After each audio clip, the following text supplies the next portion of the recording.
So, now we're going to talk about the greenhouse effect. This might surprise you, but the greenhouse effect is a good thing. Why? Why is the greenhouse effect a good thing? You know why? Yes, that's exactly right. Can you be more specific? Keeps heat from radiating out into space. Without the greenhouse effect, the Earth would be just like a giant snowball. The average temperature of the Earth would be like 40 degrees below zero.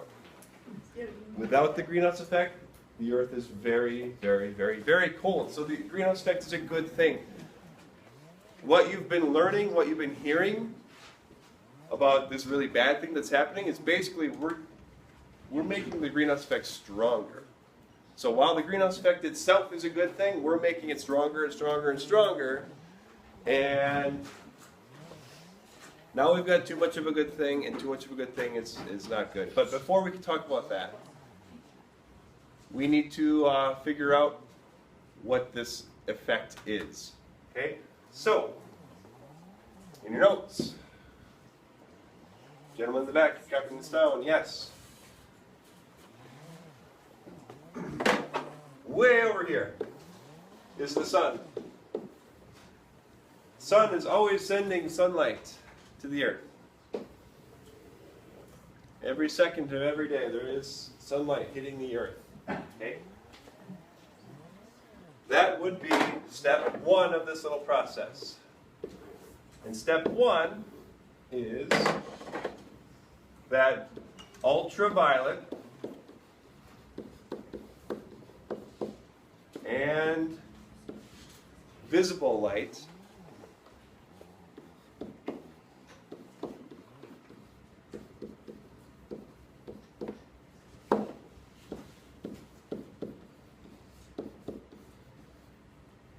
they enter the atmosphere from the sun.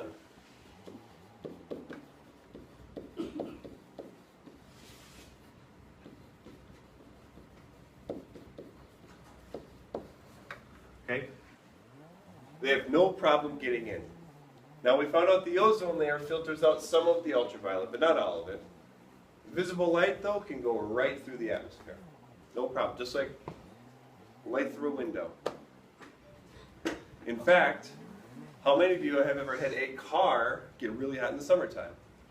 The light can get in, but can it get out? Can the heat get out? No, sadly. There's something going on there. That's basically a greenhouse. Your car becomes a greenhouse. The greenhouse effect heats it up. Anyway, step two, right here.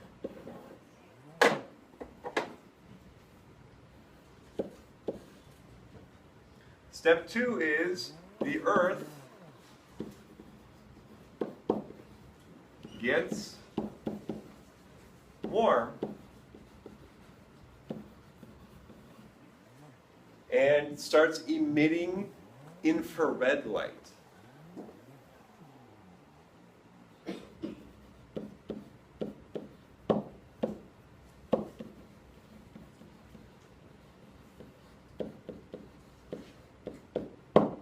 It starts emitting infrared light. Okay? Now, we've learned about infrared light before. If I took a picture of you with an infrared camera, your clothes would look dark, your faces would be shining with all the heat that you're losing from infrared light. The tables, would they be dark or light? They'd be dark because they're pretty cold. They're not giving off much heat. The Earth becomes warm, it starts giving off infrared light. What I might do is do a different color for that. So, to help you remember it's different,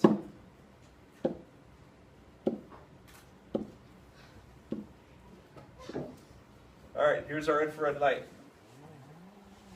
This infrared light would go right up into space, wouldn't it? I mean, it's a light particle. It's going to shine straight up. If someone up here on the International Space Station takes a picture of you looking up at the sky with an infrared camera, they would see some of that infrared light that went through the atmosphere and it's going off into space. I mean, that literally could happen. But something gets in the way. Not the ozone layer. The ozone is a greenhouse gas, but the ozone layer is doing something else.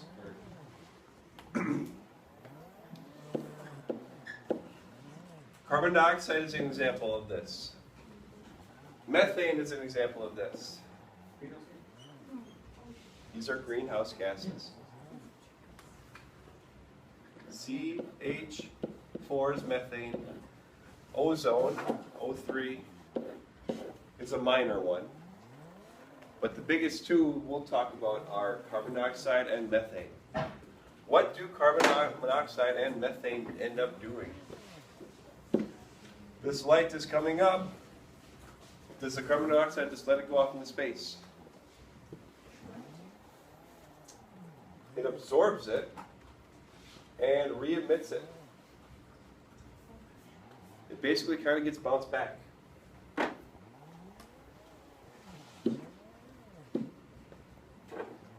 So, we have all this infrared light leaving the Earth. It keeps getting bounced back. Does every infrared light get bounced back? No, most of them actually get to leave. But enough of them get bounced back that it's like a blanket over the Earth. Keeps us warm. So what is step 3 of our little process here?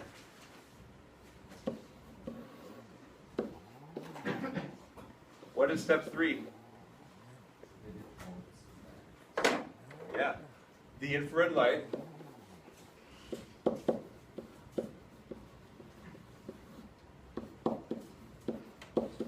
gets bounced back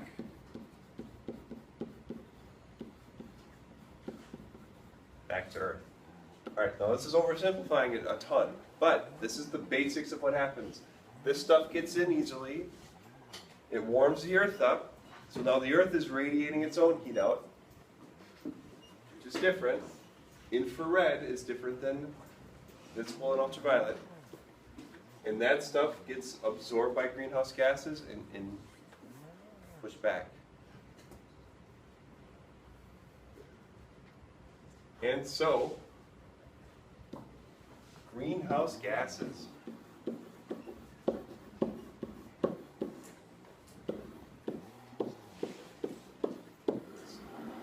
greenhouse gases. What's a greenhouse gas? You want to take a guess? That's an example of a greenhouse gas. What is a greenhouse gas? It's a gas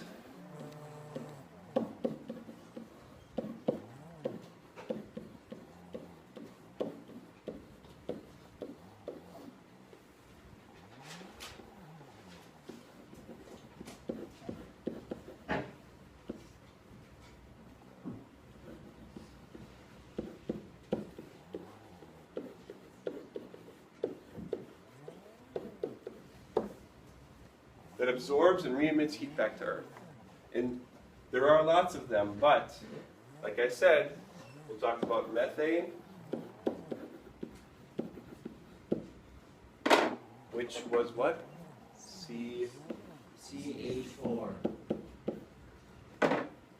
Talk about carbon dioxide.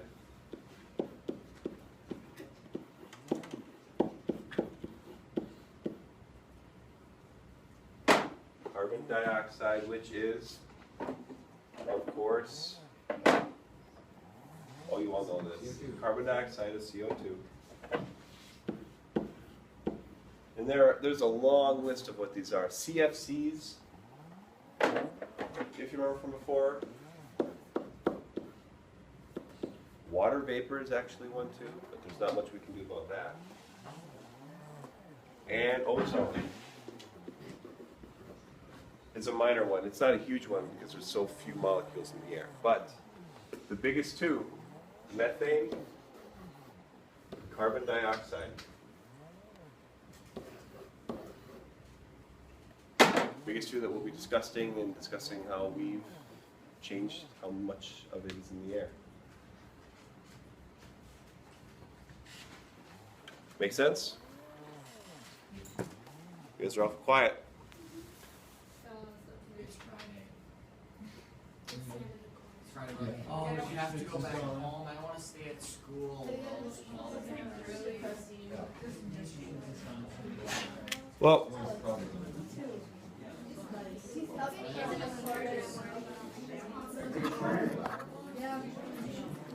all right. Hey, ladies and gentlemen, let me review what you should be doing. Guys in the back, you've been a little bit louder than normal today. Anyway, greenhouse effect notes, done. Corrections on homework, done.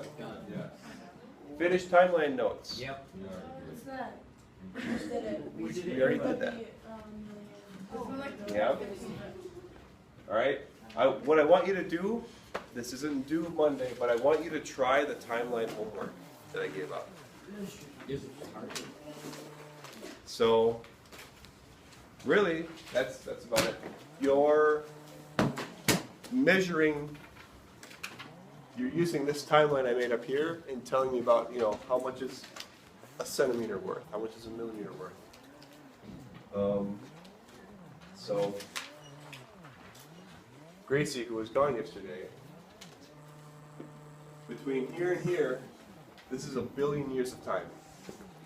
And as we go back, the Earth was formed way back here. So,